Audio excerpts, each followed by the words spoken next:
4 years ago, each of you made the most important decision of your lives. You chose the path of hard work, sweat, and sacrifice. You chose the life of honor, courage, and commitment. You chose to serve the nation and defend our great American flag. You chose the Navy, blue and gold. From the first moments of induction day through a grueling 6 weeks of plebe summer, you endured and you persevered. And then the rest of the brigade returned, and the real test began. You developed morally, mentally, and physically. You poured yourselves into military tactics, seamanship, navigation, ethics, and engineering. And when hard work wasn't enough, like generations before you, you gathered your pennies and sought favor from the all-powerful Tecumseh.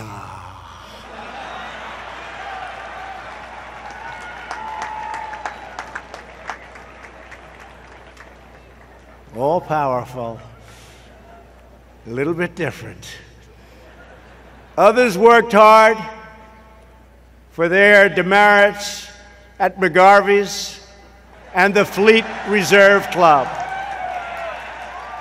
And so today, in keeping with tradition, I declare that all midshipmen on restriction for minor offenses, you are hereby absolved.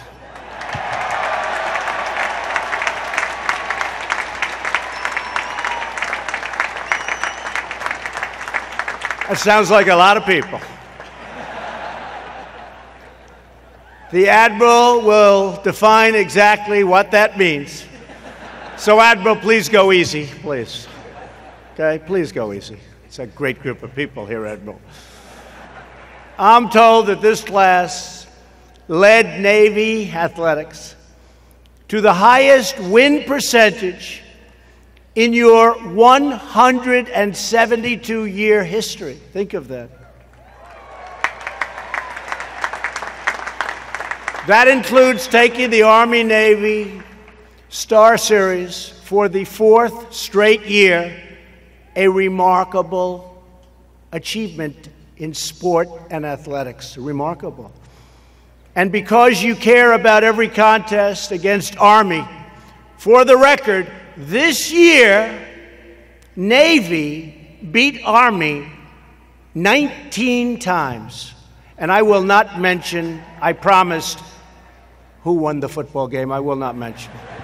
I won't mention it. Refuse to say it. But that is a great achievement. And let me take a guess. You're still not tired of winning. Winning is such a great feeling. Isn't it a great feeling? Winning. A great feeling. Nothing like winning. Gotta win. In every endeavor, the class of 2018 has shown its mettle and it's proved its might. You have earned your place in that ancient league of sailors and shipmates, captains and commanders, warriors and mariners and Marines. You crave adventure. Hello, folks back there. You chase discovery, and you never flinch in the eye of a raging storm. America is in your heart. The ocean is in your soul. The salt water runs through your veins. You live your life according to the final law of the Navy. The word impossible does not exist because Navy never quits. You don't give up, you don't give in, you don't back down, and you never surrender. Wherever you go, wherever you serve, wherever your mission takes you, you only have one word in mind, and that's victory. That's why you're here. Victory. Very important word. You are now leaders in the most powerful and righteous force on the face of the planet, the United States military. And we are respected again, I can tell you that. We are respected again.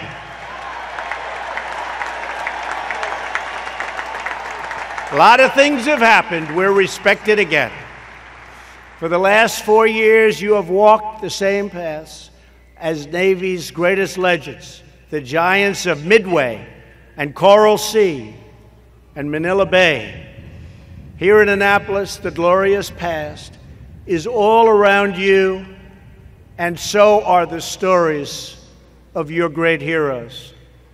One such hero who appears in the pages of your old yearbooks is Bruce Voorhees. You know Bruce Van Voorhees, well known all over.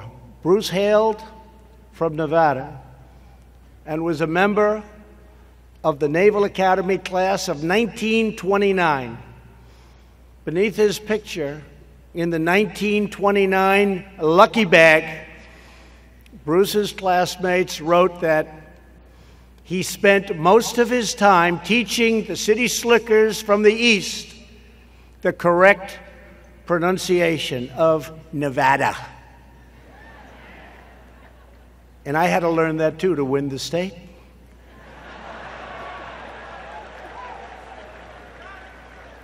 Great place. He saw studying as an unnecessary evil, and they remembered in 3 cruises and 4 years in blue serge, brass buttons, he left a trail of broken hearts extended the full length of both coasts and radiating for miles around Crabtown. In other words, he was just like you in many ways. Just like you, not a lot of difference. Just over a decade after his graduation, Lieutenant Commander Van Voorhees found himself at war. 75 years ago this summer, he was in the South Pacific, commanding Bomber Squadron 102 during the Battle of the Solomon Islands. That was a rough battle. His only brother had been killed in the Bataan Death March. On July 6th, Bruce volunteered for a mission to destroy a crucial enemy base. It was a rough time. It was a rough, tough situation.